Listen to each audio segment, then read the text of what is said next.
Hey fellas, how you doing? It's Johnny.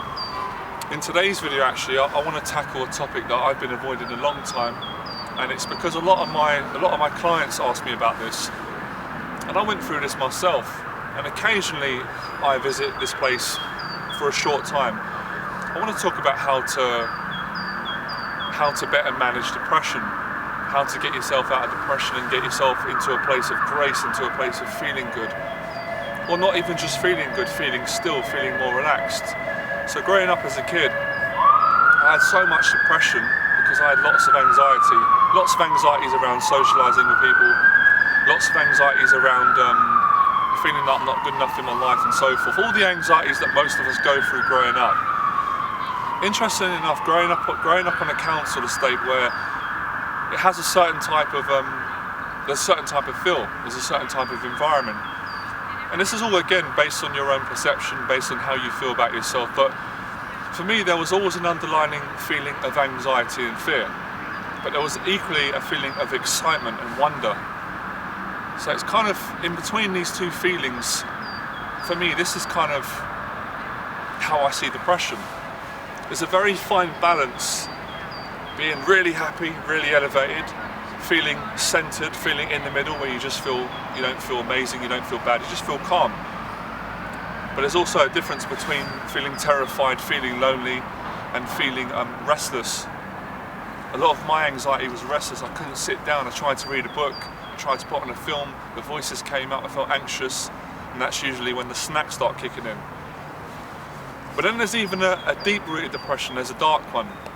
There's one that's ongoing, it's in the background, we ignore it.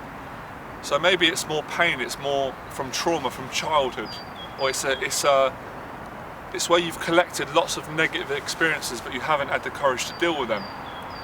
And we can hide in our depression. And I used to be so depressed, I'll share this with you, I used to pretend I wasn't depressed because it made me feel ashamed, it made me feel weak, it made me feel like I wasn't being a man. So I didn't have the confidence, or maybe confidence is the wrong word. I didn't have the courage to reach out and ask for help. So why have I talked about the council estate? Now I'm going to go on to something entirely different.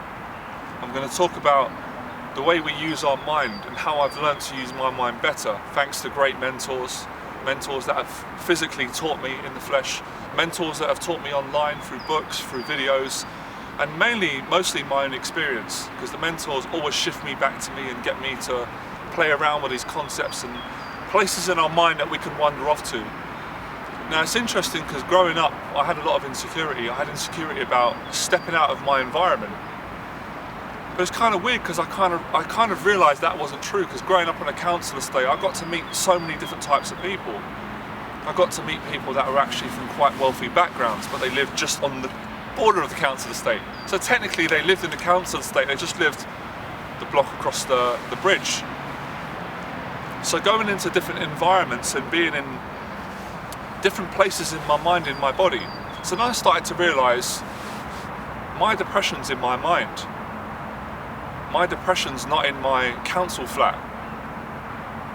Because if I go back in time a bit, I was staying in an apartment that I would consider to be posh, to be eloquent, and I felt like I was in darkness because I wasn't in a good place in my life. And I remember thinking, this is really strange, because I used to associate my depression with the area that I live in. So because I live in a council estate, and this is how I felt. I felt that we were looked down upon, that people looked down upon me because I'm from this area, because I went to a school that was it wasn't a private school. And I felt like I was uneducated.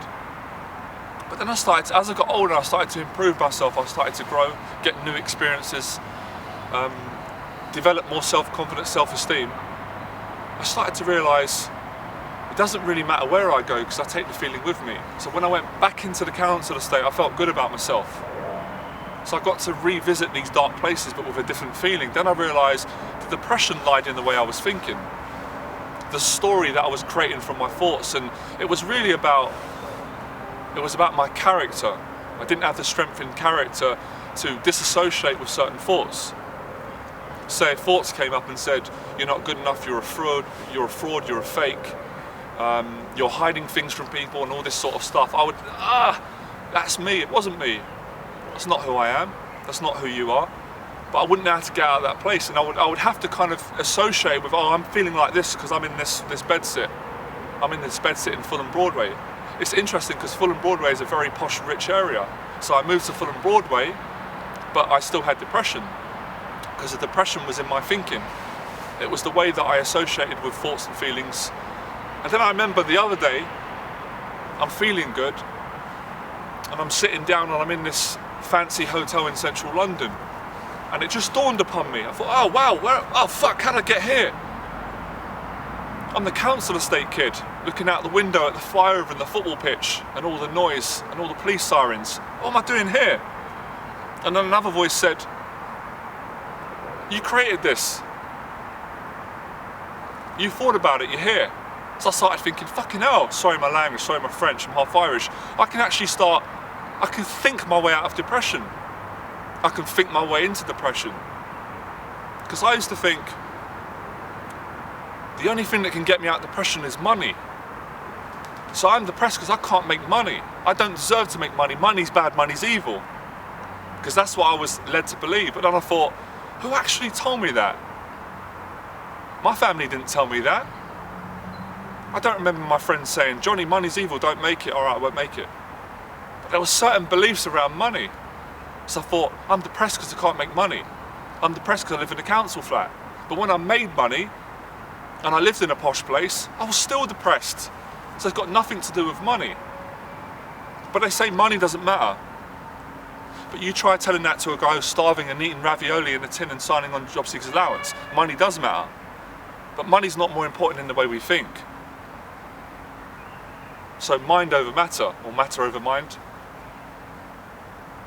So no one had actually taught me how to understand my own mind, how to associate with the right feelings, how to disassociate with the wrong feelings, and how to go into any environment I wanted to.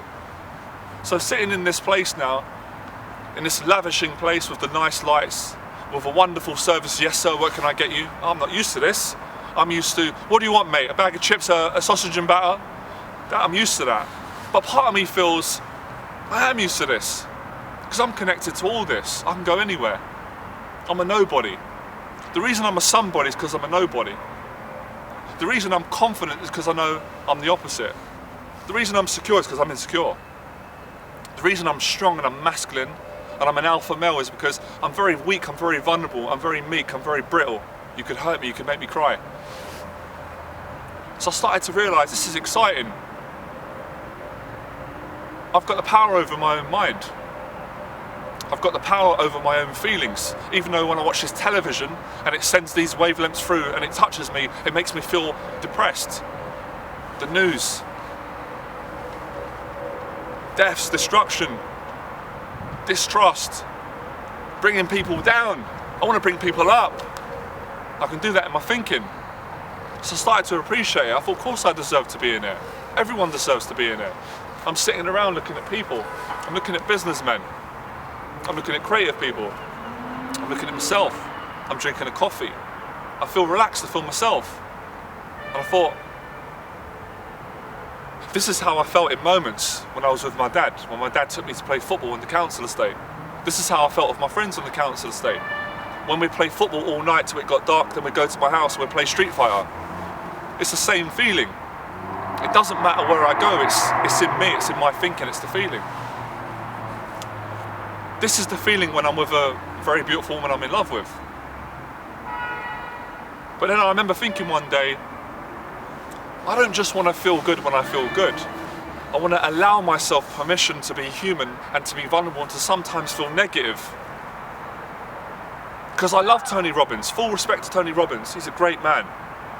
But when you're from a council estate and you're eating fucking ravioli in a tin, Tony Robbins doesn't always work on you, it didn't work on me. It's nothing to do with Tony Robbins, it's me. It's not Tony Robbins' fault, it's my fault. But Tony Robbins inspired me to realise that. Because the moment I blame Tony Robbins, the moments I take responsibility of myself. And then the ravioli in the tin tastes a little bit better. So I'm thinking, what's going on?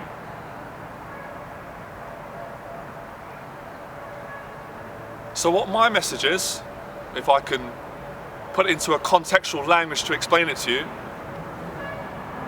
notice how I'm I'm being a little bit more intellectual in this video because I want to show you that I've got that quality in me, serve you.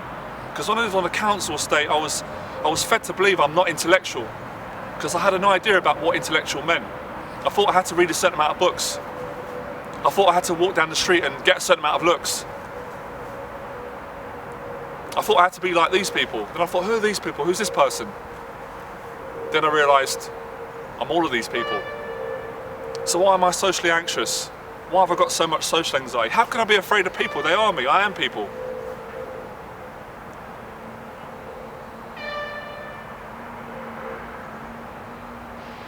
So if you're suffering from depression right now, I'm with you. I've been through it. I'm not afraid to have depression.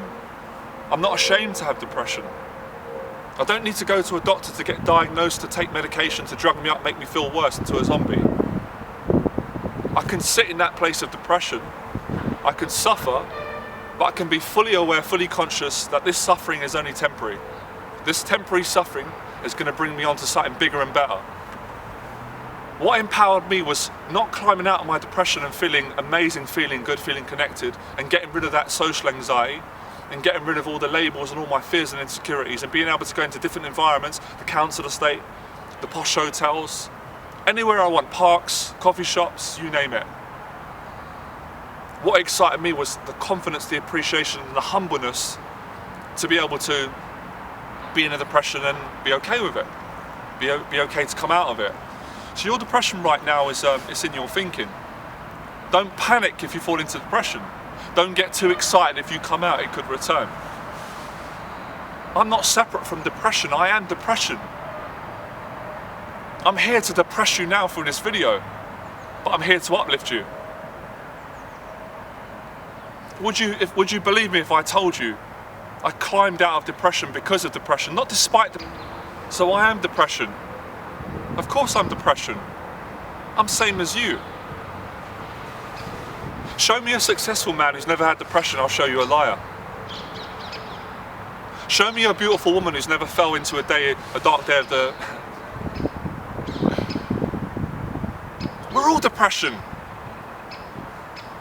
We're all depressed or suppressed. But we're the opposite. We're all inspiring. We're all great.